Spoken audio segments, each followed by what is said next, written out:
Me diga uma coisa, a tua base eleitoral, a tua votação, acontece aonde? O grosso dela? Em Curitiba? É mais em Curitiba. Né? Eu tenho uma pequena base lá no Norte Pioneiro, tenho alguns amigos que me apoiam em Londrina, né? Tenho uma base no litoral do estado, tenho aqui na região metropolitana, um pouquinho nos Campos Gerais, mas o principal é disparado Curitiba. Eu fiz 37 mil votos em Curitiba na última eleição. Sim. Na verdade, saí eleito de Curitiba, né?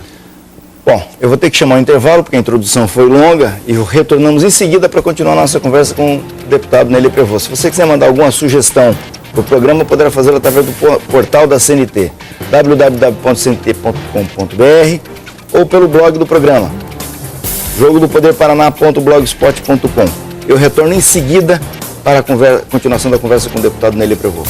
Aguarde.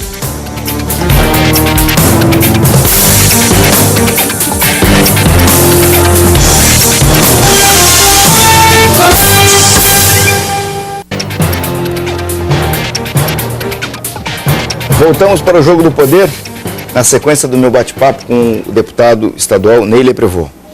Ney, pela primeira vez na história, a Assembleia Legislativa do Paraná publicou a relação de servidores de carreira dos ocupantes de cargos comissionados. Isso foi já no ano passado. Foi. Quando o Nelson Justus veio aqui no programa, ele estava se preparando para fazer isso e para aprofundar esse trabalho. Deu uma explicação boa para os nossos telespectadores sobre como seria esse processo na Assembleia.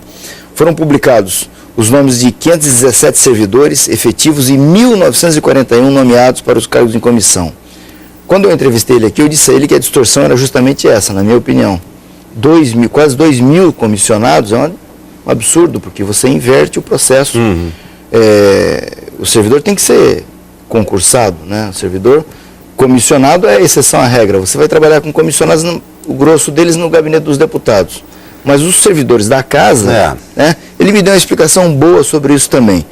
Eu acho que os da casa têm que ser concursados, é a minha opinião. Agora, do gabinete do deputado não há como, porque há uma troca, né, de deputados. Um deputado se elege, outro não se elege. Então. É que, comparando, por exemplo, com o tribunal, há um grupo de servidores do no gabinete do desembargador que tem uma função mais técnica, de apoio ao desembargador. E aí tem os cargos comissionados. Certo. Que são, lógico que no teu gabinete você tem pessoas com perfil bem técnico. Então, o chefe de gabinete, por exemplo, é advogado. Né? Lógico. Tem jornalista. Cada deputado dispõe de R$ 39.500 para a contratação de pessoal. Alguns deputados pagam salários maiores e têm menos servidores. E aí foi esclarecido também que o senhor, que os deputados têm essa verba para destinar para salário. Eu não sei se a verba chega a tudo isso, na verdade, porque quem coordena isso realmente é o meu chefe de gabinete. Eu sei evidentemente quem trabalha comigo, mas eu não sei o valor exato da verba. Agora, eu defendo o seguinte, diante desses escândalos que são terríveis, que apareceram aí, e felizmente o diretor-geral da Assembleia pediu afastamento, eu acho que era o mínimo que tinha que fazer diante da gravidade das denúncias que foram tornadas públicas. Eu entendo que tinha que ser definida com mais clareza essa verba que o deputado tem para a contratação de funcionários, né? Esse dinheiro de contratação, uma grande parte é retido na fonte, porque os impostos que são incidentes sobre os cargos são elevadíssimos. Então, por exemplo, falam que um deputado ganha de salário 12 ou 13 mil. Não é verdade isso. Eu recebo, meu salário líquido dá 8.500, 8.600, com todos os descontos. O salário não é 12 mil reais. Sim.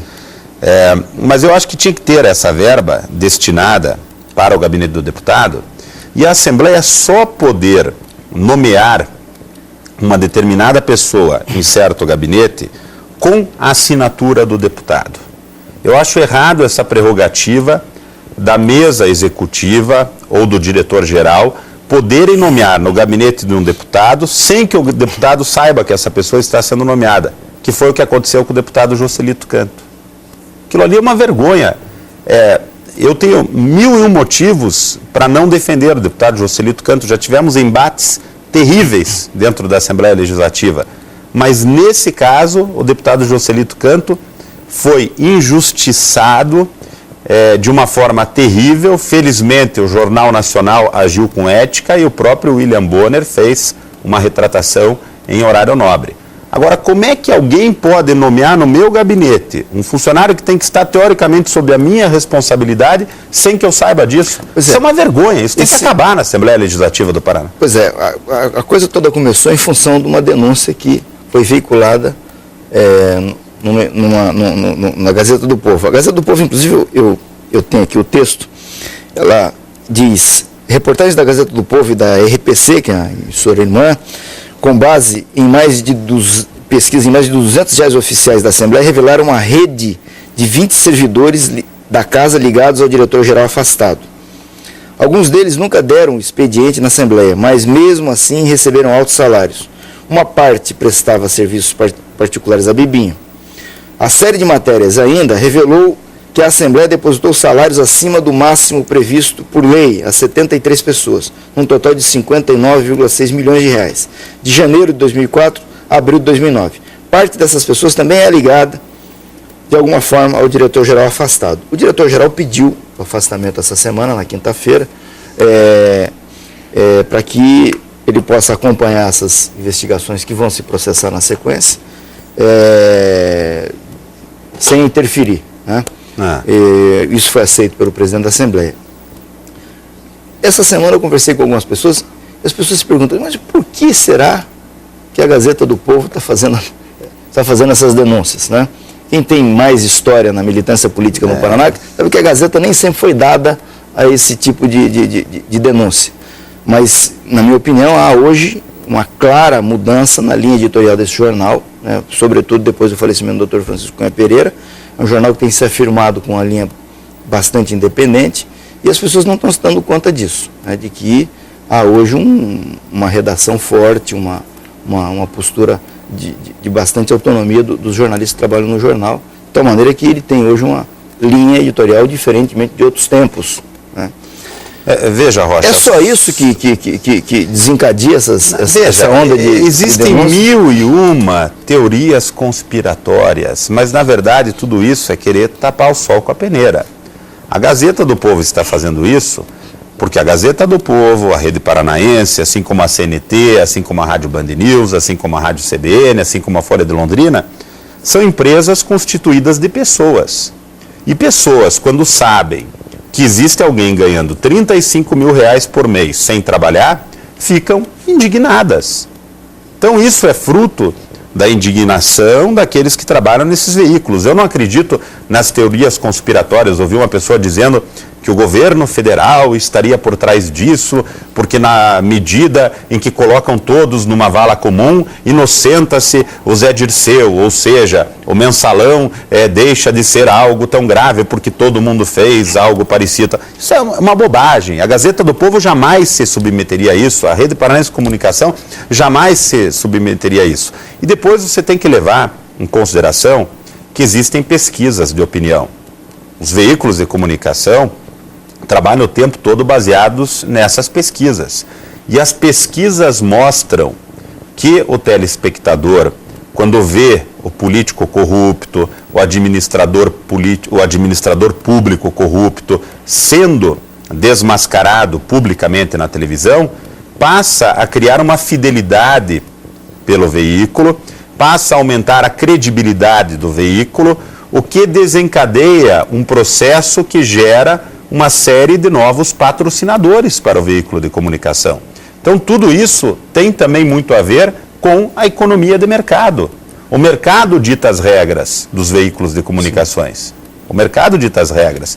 E a economia de mercado demonstra hoje, através de pesquisas, que o telespectador quer ver o político corrupto desmascarado na televisão. Perfeito. Agora, essa situação está aqui, fala assim, em 2004, né, um levantamento de 2004 até agora. Mas essa situação de presença de pessoas que não recebem, mas não vão ao local de trabalho trabalhar, isso é uma coisa que não é tão nova assim. Não. Né? Então, por isso que as pessoas constroem essas teorias, porque se isso vem desde sempre, e nunca ninguém denunciou, nunca ninguém publicou reportagem nenhuma, por que está se fazendo isso agora? Na verdade, eles têm razão. Eu, na minha opinião, compartilho com ela que, na verdade, há uma linha editorial diferente que busca estabelecer um novo padrão de jornalismo. Essa é a análise que eu tenho. Eu não conheço os diretores da Rede Paranaense de televisão, da EPC. Eu conheço os proprietários, né, a Ana Amélia, o Guilherme, o Mariano, que são inclusive meus amigos, e conheço os diretores da área de redação da Gazeta do Povo, a equipe da Gazeta, conheço o Nelson, conheço o Celso Nascimento.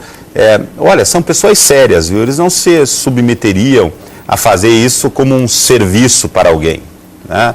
Eu acho que existe uma definição dos proprietários da empresa de que os veículos passaram a ser independentes porque isso é bom para o veículo, faz crescer, traz patrocinadores. Perfeito. Então, explicado... É o que eu penso agora. Não, tudo pode certo. ser que eu esteja errado. Eu concordo, eu acho que é isso aí, sim.